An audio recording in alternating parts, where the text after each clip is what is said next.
नमस्कार मंडळी, मी असे एवढ्यात आमच्या बागेत आणि तुम्ही बघू शकतास आमचा साफसफाईचं काम चालू आहे. साफसफाई आणि भाजावळ असं दोन्ही कामं होतात. कारण हे जो पतारो दिसता तो सगळं गोळा करता असतो. काही जो पतारो तो झाडांच्या मुळांनी थोडं घातलो. बाकीचा पतारो तो आम्ही तिकडे नाचणं लावतो, त्या कोपऱ्यात टाकतलो आणि तिकडे तो भाजूक वापरतलो. तर असं अजून काम चालू आहे. आणि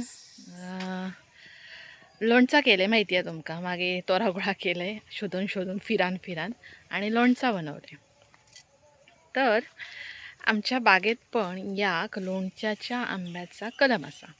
आणि म्हाका आठवता माझ्या लग्नाच्या वर्षी त्या कलमाक एक आंबो लागलेलो, एवढो मोठो आंबो होतो आणि एकच आंबो लागलेलो. तर कौतुकान तो माझ्या हस्ते काढलेलो आणि आम्ही त्याचा लोणचा केलेला आठवता. त्याच्यानंतर त्या कलमाक काय आंबो लागलोच नाही. तर तुमका आधी मी कलम दाखवते आणि मग त्याची गोष्ट सांगते. तर यंदा किती दाखवतं तर तुम्ही बघू शकता. पाठी ते काय आंबो लागला यो बघा दिसलं, एकच आंबो लागला परत पण. तर तो मी आता काढू गेलाय, झालो आहे व्यवस्थित.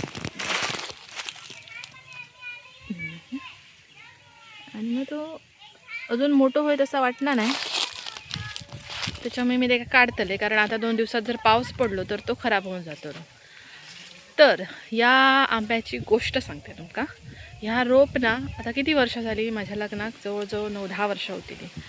तरी ता एवढाच असा कलम. आम्ही त्याका भरपूर प्रकारचे औषधं केली आणि काय काय केला, खत घातला आणि काय काय केला, तरी पण त्याका काय फरक नाही. मग झाड आम्ही त्याका तोडला नाही, असंच ठेवला. आणि यंदा इतक्या वर्षांनी परत तो एकच आंबो लागलो.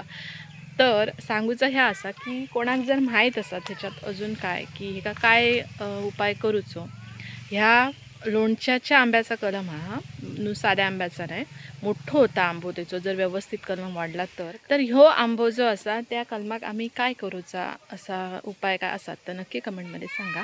तो करून तरी बघू का काय फरक पडता काय. आणि आता तो आंबो मी काढतले, चला काढूया आणि मस्तपैकी त्याचा लोणचा बनवूया. हळू काढा, थोडा हा डिंकाला बघ. येत नाही.